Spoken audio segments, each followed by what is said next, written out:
Maaf ya, serajin apapun kalian pergi ke tempat ibadah, sebanyak apapun ritual yang kalian lakukan, tidak akan pernah membuat kalian menjadi sadar. Bahkan saat sholat pun bukan tujuan. Sholat itu selingan. Rek ini ke Jakarta, waktuna duhur, eureun di rest area, selingan. Pak kudu. Asal. Allahu Akbar, sholat. Alhamdulillah, ke sholat. Ke sholat mah, itu nikmat. Nikmatnya sholat justru setelah sholat, kan beda dengan Nabi. Nabi Muhammad itu merasakan nikmatnya ketika sholat. Hari kita mau merasakan nikmatnya ke sholat. Hari ngaku umatnya Nabi. Tanya, Alhamdulillah, jongjon hari itu sholat. Asa bener nyarios teh. Rarasaan teh asa pang bener lah gitu, betul? Komo baseuh keneh mah ieu. Ningali batur nu garing teh, karunya.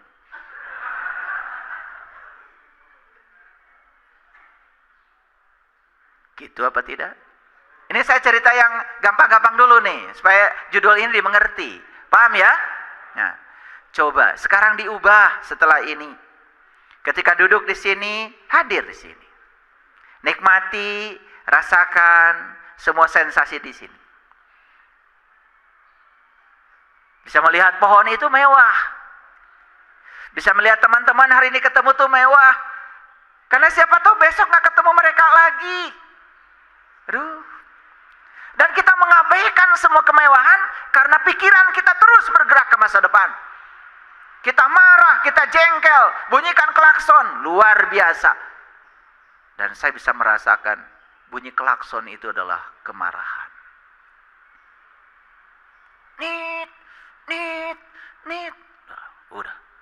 Gak usah tanya tahajudnya berapa rakaat. Dari cara membunyikan klakson itu udah terbaca itu.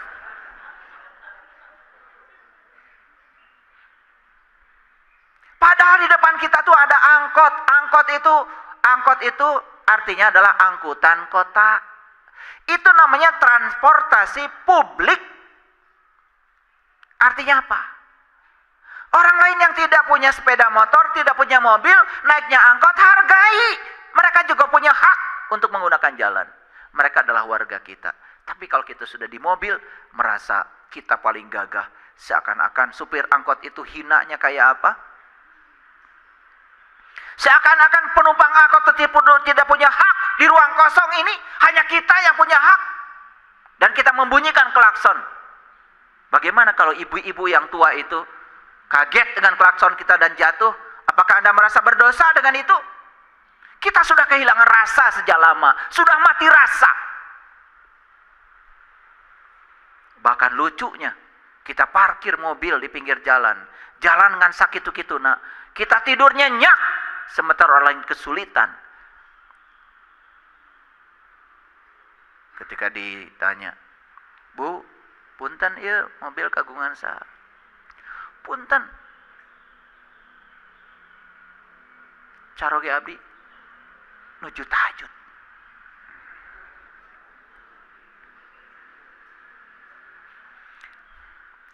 Jadi merasa soleh itu mobil ngahalangan batur manehna keur tahajud. Cing atuh rek tahajud teh, mobilna asupkeun heula ka garasi.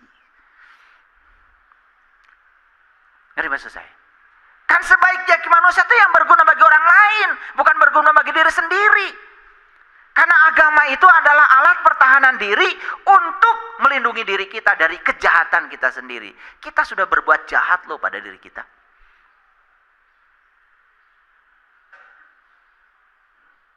Pagi-pagi moyan bawa kandang burung.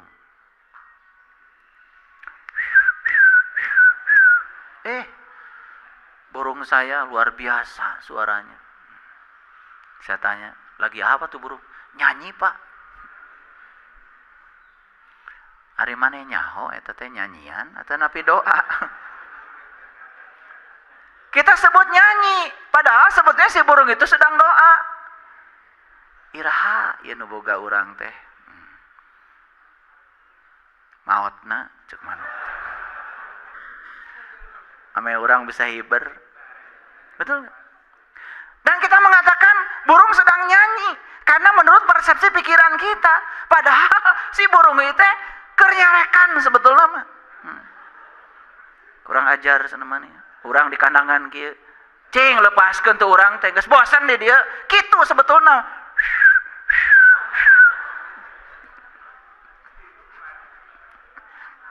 Cing atuh bodoh teh tong lila teuing. Yang gini saja kita sudah tidak punya rasa, tidak punya rasa. Coba. Kan dia tuh bahagia kalau bisa terbang ke sana, terbang ke sini, betul nggak? Dikerangkeng sama kita. Coba bayangkan kalau kita dikerangkeng suatu saat harus membayar karma kita. Bagaimana kalau suatu saat kita jadi burung, terlahir jadi burung, dikerangkeng di situ bertahun-tahun? Kan begitu kata Allah dalam Al-Quran.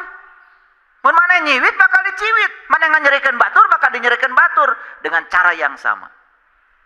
Itulah keadilan. Ini soal kesadaran, soal kesadaran. Ya. Jadi belajar spiritual itu harus naik tangga, jangan lewat eskalator. Tidak ada cara cepat untuk belajar spiritual. Makanya ada yang bilang sama saya, ayah saya ingin belajar spiritual, semoga ya saya cepat sadar. Nges ini. Kesadaran itu harus dibangun lewat waktu, lewat pengalaman, lewat peristiwa, lewat kejadian. Kalau kamu bisa menangkap pesan dari setiap peristiwa dan kejadian, kesadaranmu akan tumbuh. Bukan dengan wirid ini, wirid itu, sementara kita tidak hadir, bukan. Coba pulang dari sini. Nanti kalau cuci tangan, jadikan cuci tangan sebagai tujuan. Hadir di situ. Ketika makan, jadikan makan sebagai tujuan. Hadir di situ. Ketika naik sepeda motor, jadikan naik sepeda motor sebagai tujuan. Nikmati. Tangan kita bisa pegang rem, tangan kita bisa pegang stang motor, tangan kita bisa diulak-ulak itu, ngegas. Luar biasa itu. Itu mewah. Coba, nanti kita tidak akan marah lagi. Ketika orang berhenti, berhenti. Nikmati aja. Ketika ada macet, terus seledak, ke kiri, ke kanan, terus. Karena otak kita sudah di rumah. Betul apa tidak? Cenah rumah saeun. Sugan geus dikieukeun mah, rumasa.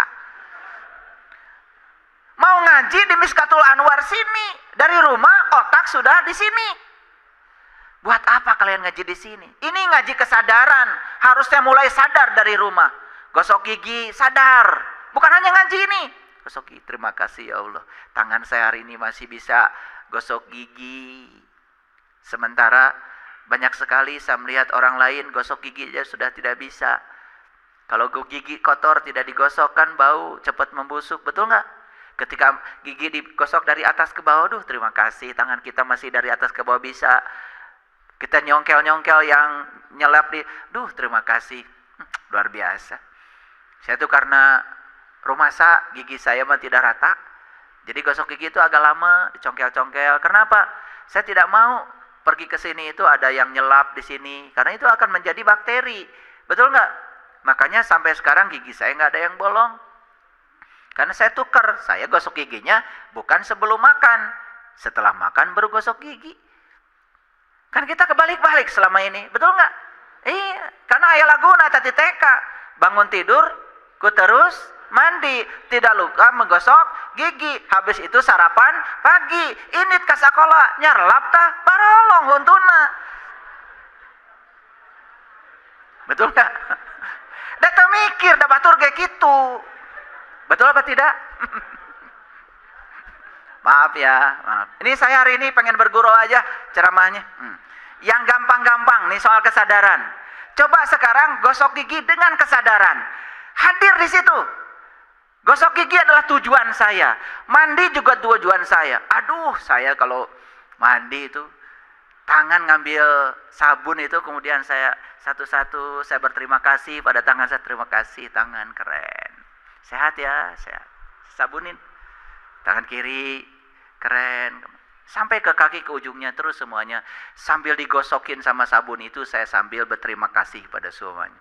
Terima kasih telinga, aduh keren. Kalau nggak ada kamu, gimana ya saya? Betul? Semua itu. Makanya sudah saya suka itu.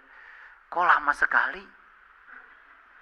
Ya, kalau saya kan luluran doa maksudnya. Karena doa saya begitu aja, disapa semuanya. Luar biasa. Ya, iya, maaf ya. Maaf. Saya pernah mengalami penyakit ambeien. Mantan saya itu ambeien. Itu sudah besar itu. Saya baru tahu waktu saya bimbing umroh. Jadi kain ihram saya itu berdarah. Itu saking udah besar loh keluar, nggak kerasa. Wah, saya kemudian minta maaf itu. Minta maaf tuh sama anus itu, minta maaf. Bapak Ibu, kalau orang kan harus operasi, bagus lagi punya saya. Jangan pengen tahu. Bagus lagi. Cuman minta maaf, saya minta maaf, kamu luar biasa. Kalau nggak ada kamu betapa sulitnya saya gitu. Saya menganggap anus itu adalah kemewahan dalam hidup saya. Itu hanya dalam waktu sebulan 2 bulan. Saya nggak minum obat, nggak sama sekali, tidak dioperasi. Itu balik lagi, sembuh. Jadi itu yang saya sampaikan ini adalah saya praktek pada diri saya. Bukan teori-teori bodong, bukan. Saya ini tidak mau berbicara sesuatu yang saya tidak mengalaminya, yang saya rasakan langsung. Jadi, belajar kesadaran itu harus melewati step by step, melewati anak tangga. Paham sampai sini dulu? Oke.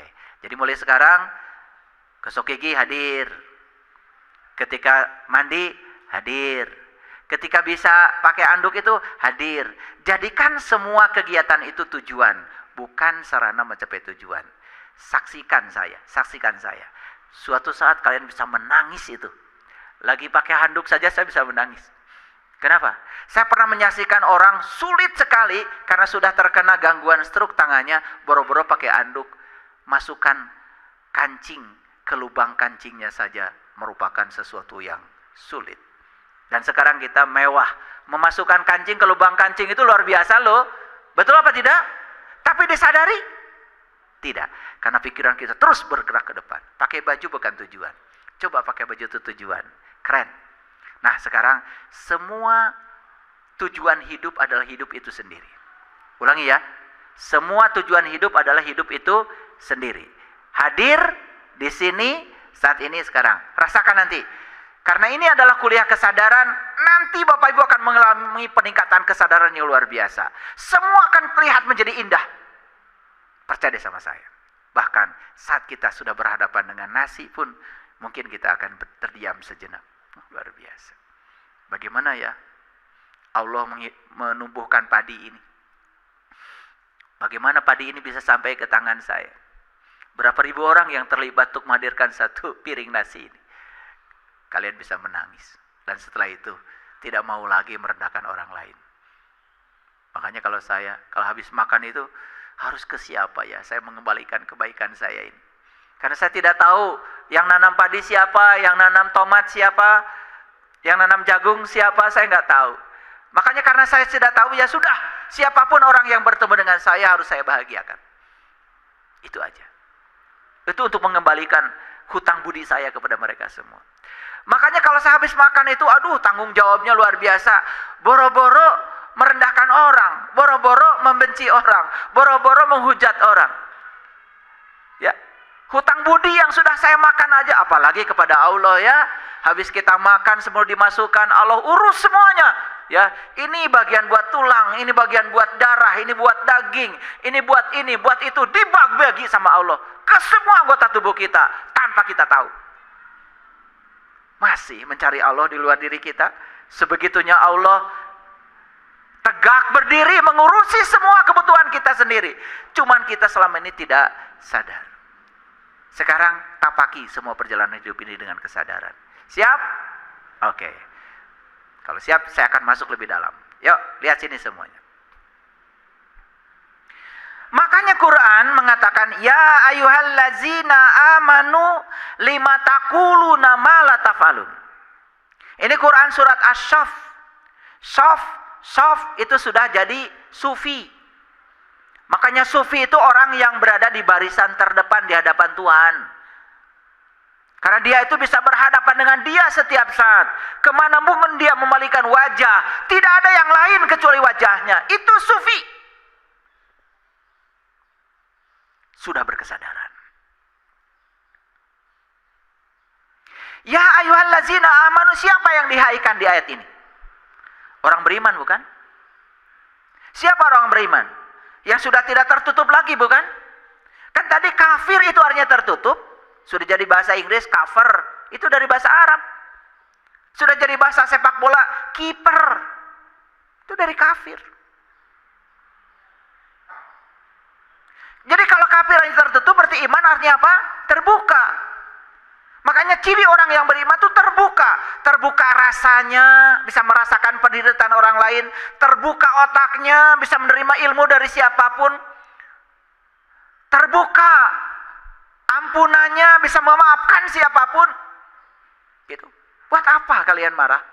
Daripada marah lebih bagus memaafkan. Buat apa menyalahkan? Daripada menyalahkan lebih bagus memahami, pahami. Ketika anak melawan orang tua, pahami apa yang ada pada anak kita. Kenapa anak saya melawan saya? Jangan dimarahin. Jangan-jangan dia pernah melihat contoh dari lingkungan. Jangan-jangan dia pernah melihat gambaran itu dari orang lain. Jangan-jangan dia tidak mungkin melakukan itu kalau tidak ada contohnya. Karena saat anak itu berkembang, dia punya cermin neuron, namanya mirror neuron, cermin saraf. Dia akan melakukan yang dia lihat. Jangan buru-buru dihukum, jangan buru-buru diponis, jangan terjebak benar salah. Pahami.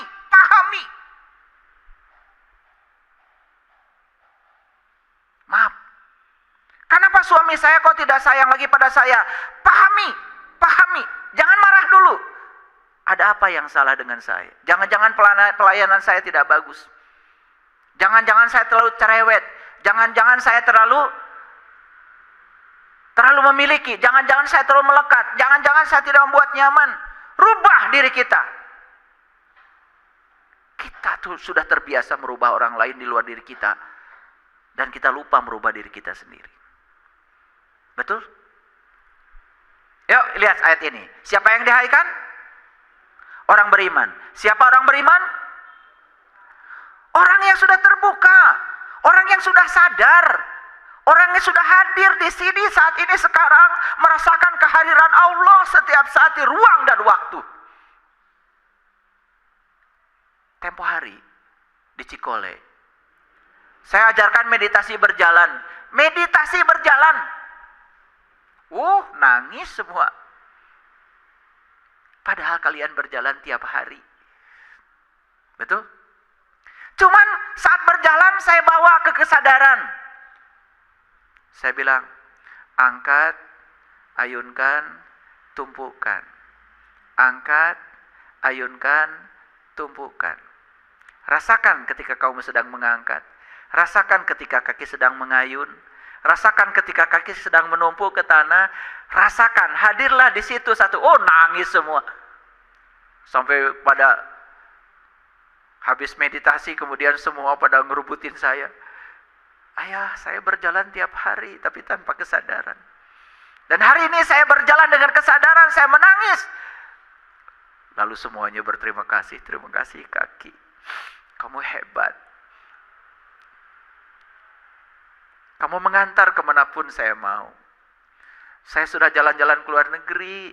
Saya jalan-jalan kemana karena diantar oleh kamu. Dan selama ini kita hampir tidak punya waktu berterima kasih pada kaki kita ini. Makanya kakinya pegal-pegal, rematik.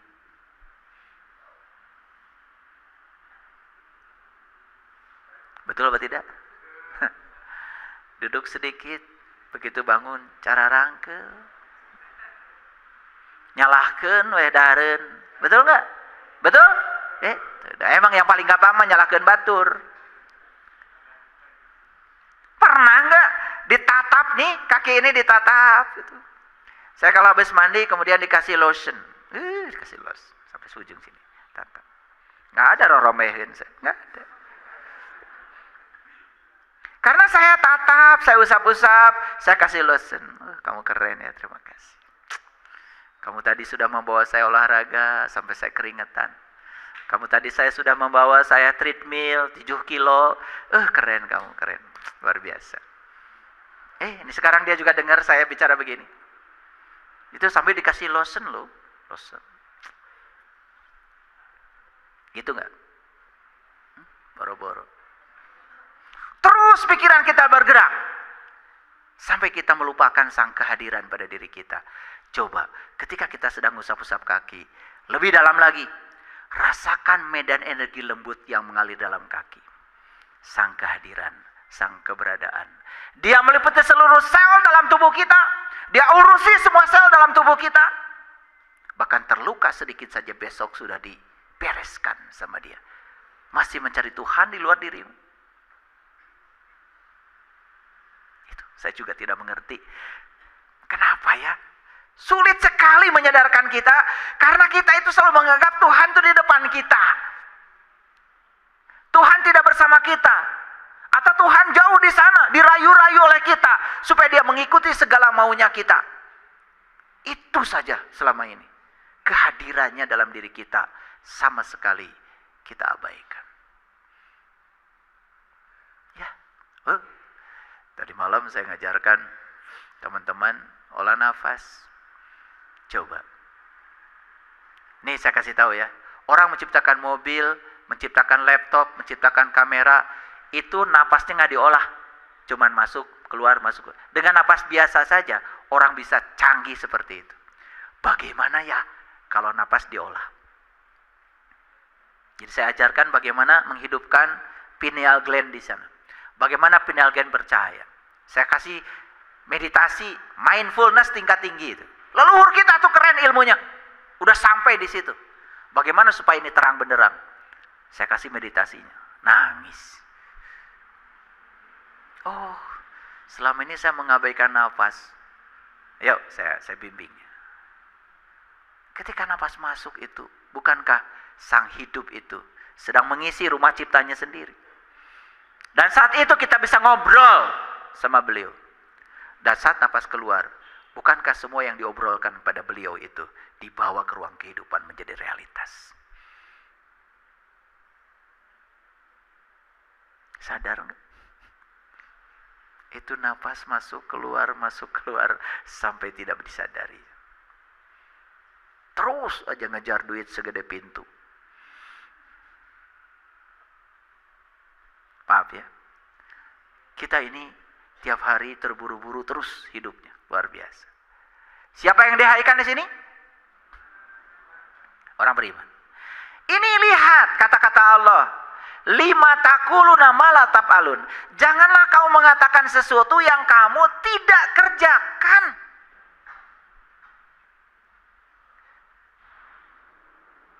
Jangan mengatakan sesuatu yang kamu tidak mengalaminya, tidak merasakannya.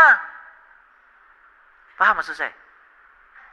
Jadi artinya ciri orang beriman itu harus merasakan, harus mengalami. Rasakan syahadat itu, rasakan, keren sekali. Rasakan sholat itu, rasakan zakat itu, rasakan saum itu, rasakan haji itu.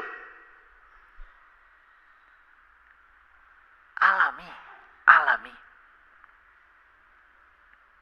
Rukun Islam yang 5 itu manunggal dalam diri kita menjadi rasa. Bagi yang tahu. Syahadat di situ. Salat di situ. Zakat situ. Saum situ. Haji juga situ. Bahkan secara hakikat, haji itu bisa lakukan setiap saat. Kenapa? Kan Allah bilang, langit dan bumi tidak akan cukup menampung zatku. Dan kolbunya orang yang beriman, itulah rumahku. Jadi kalau kolbu itu adalah rumahnya Allah, berarti kita bisa berkunjung ke rumah Allah setiap saat kapanpun kita mau. Kalian nunggu aja 35 tahun. Kalau sempat ke sana, alhamdulillah. Berarti kita sempurna syariatnya, sempurna hakikatnya. Daripada nunggu ke sana, ya sudah kunjungi aja yang dekat sini. Kan Allah bilang, aku bersamamu, lebih dekat kepadamu daripada urat nadi lehermu. Allah mengatakan, li'ila fi Quraisy, ila fihim rihlatas sitai wassoif, falya'budu rabb hadzal bait. Sembah yang punya rumah, jangan sembah rumah. Paham? Sok atuh. Sok.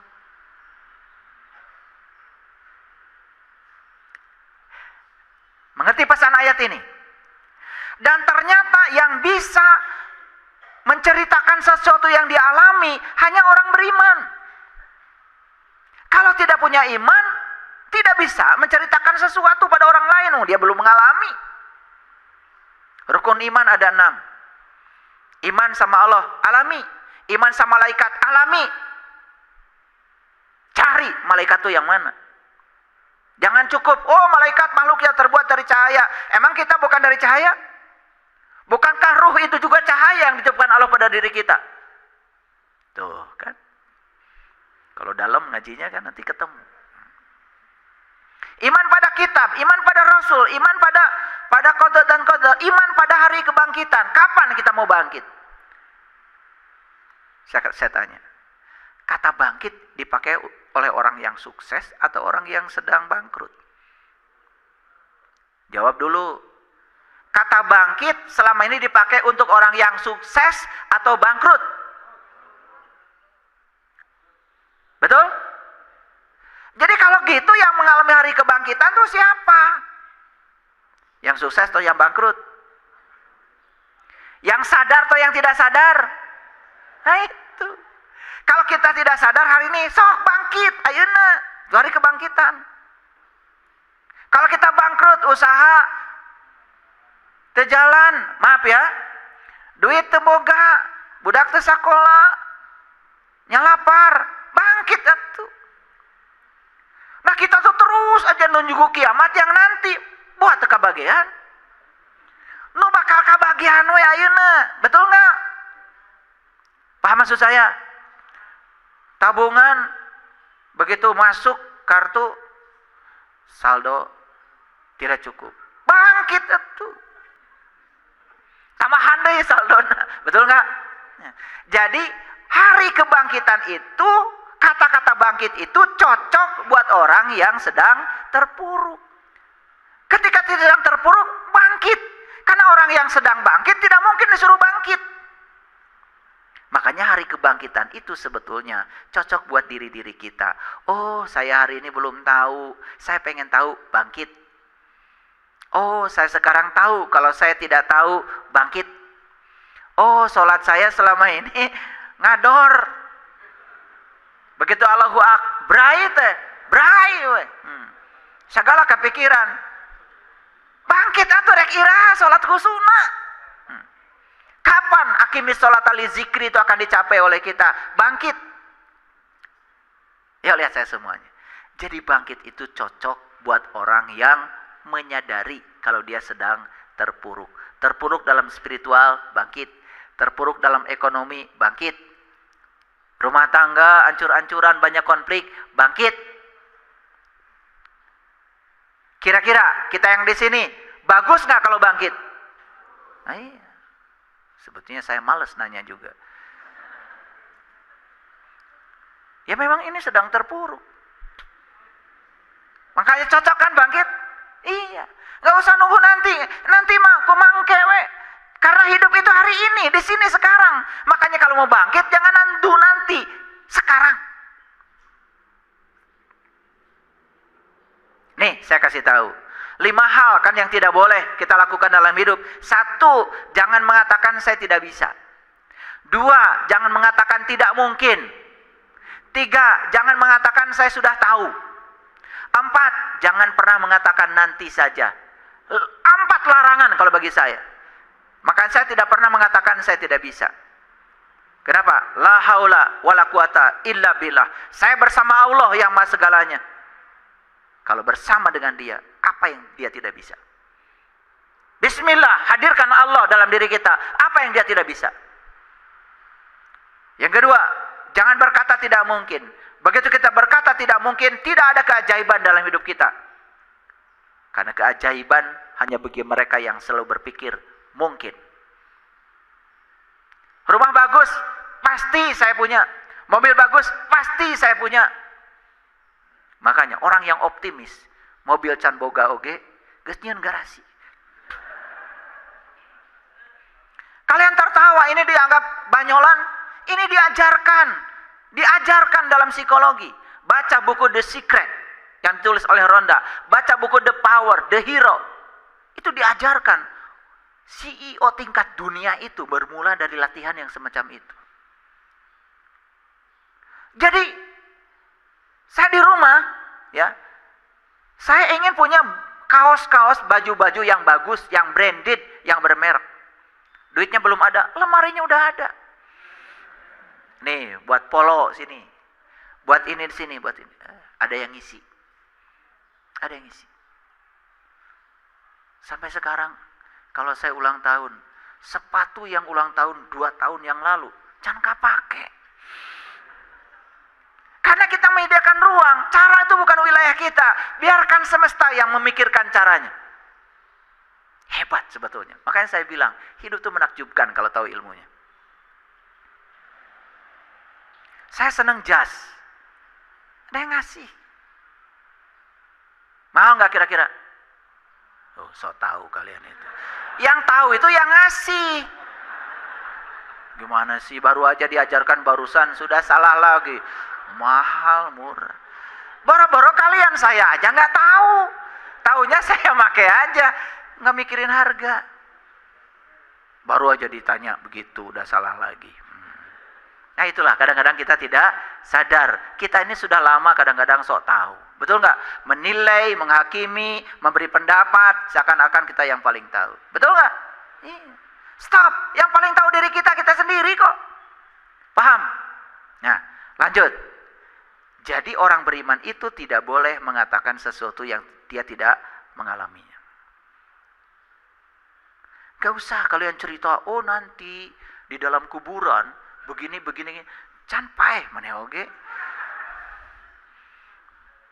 Ajarkan kuburan yang sekarang nu kasorang kurang. Mana kuburan? Nih. Siapa yang tersiksa di sini? Nih, jiwa kita. Begitu pikiran kita buruk, tersiksa jiwa kita. Betul? Tah eta rasakeun kuburan eta we heula nu ayeuna. Ieu mau ngobrol. Kumaha kita di kuburan? Gegenir. Eta pertanyaan kumaha? Man robuka. Berarti malaikat mungkar nakir orang Arab. Kumaha mu teu ngartos bahasa Arab? Betul enggak? Jadi karena orang mengajarkan begitu, langsung kita begitu. Saya bukan anti terhadap itu. Tapi kalau Quran ini mengatakan, kamu hanya berhak mengatakan yang kamu alami. Obrolkeun kealaman. Betul apa tidak?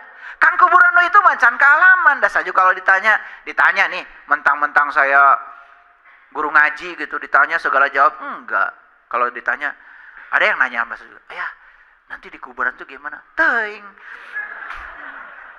Dan saya macan kaditu. Saya mah cuma bisa menjelaskan nu geus kasorang di dieu. Mana? Ya bagi saya kuburan itu tubuh saya.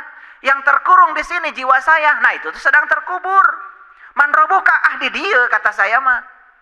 Nah dua, munkar dan nakir. Yang harus kita jawab dalam hidup di sini dua. Allah dan Rasulnya. Karena dua yang harus kita tahu, Allah dan Rasulnya. Makanya pertanyaannya juga munkar dan nakir. Saya mah di sini we. Dan yang di sana mah belum bisa saya ngobrol. Lucu tuh terlalu banyak orang yang ngobrolkeun di ditu bari jeung can kadar itu. Saya nggak ngerti, padahal ayatnya jelas tidak boleh menyatakan yang belum dilakonan. Ini ngerti nggak kajian dari saya? Makanya jangan suka sok tahu lah gitu ya. Obrolkan yang kamu tahu. Paham? Ada itu. Ayah bagus sekali katanya rumah ayah yang di Garut. Irama nih kadi itu. Saya lihat di foto.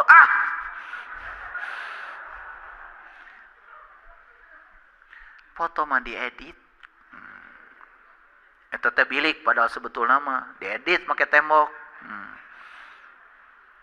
Ari can kaditu mah tong ngobrol. Paham ya? Ini batasan ini penting supaya kita tidak kotor jiwanya. Kan kita tuh biasa membodoh-bodi orang, betul nggak? Nanti di surga bidadari 72. Karunya tuh ibu-ibu. Betul nggak? Apa nanti macan kasorang? Nah, pakai diobrolkan.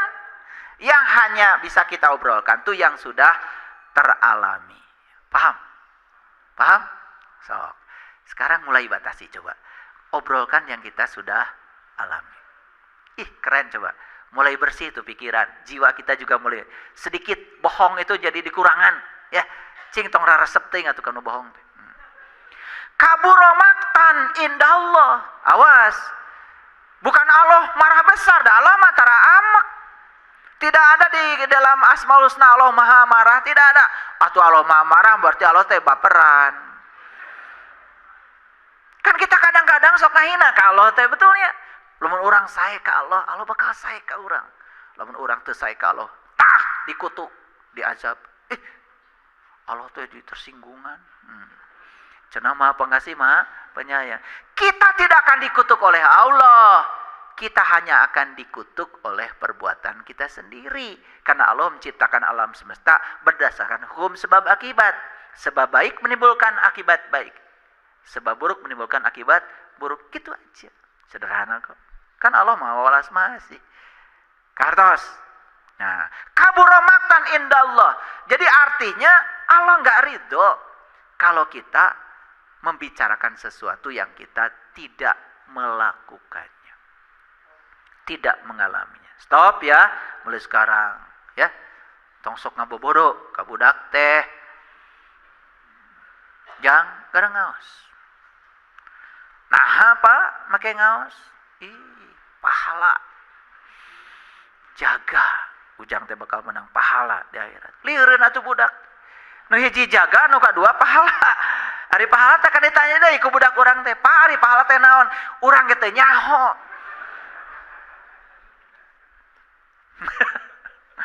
Makanya obrolkan yang bisa dipahami. Coba perintahkan.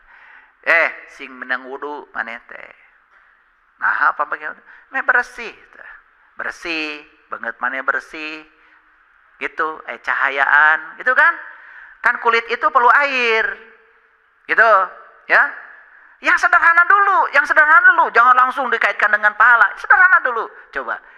Pasti anak kita akan melakukannya. Oh iya, ternyata wudhu secara kesehatan juga bagus. Tingkatkan lagi nanti. Oh, ternyata wudhu secara spiritual tuh bagus. Kenapa wudhu?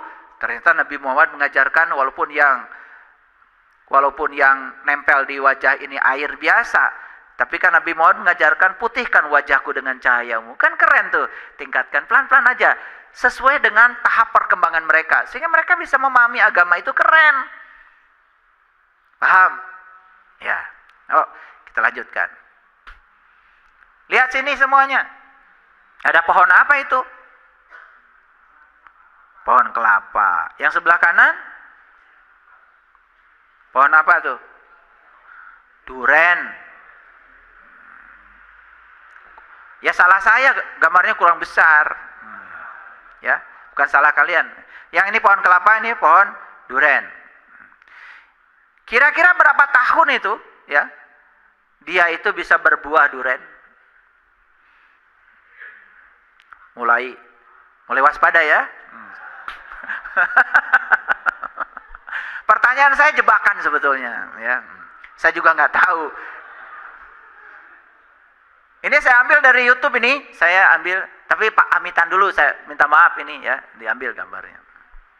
Yang jelas, duren ini bisa menghasilkan duren itu perlu waktu. Tidak mungkin hari ini nanam, besok kemudian jadi duren. Paham? Pohon kelapa yang sebelah kiri, saya juga tidak tahu umurnya berapa. Karena yang tahu umur dia berapa, dia sendiri.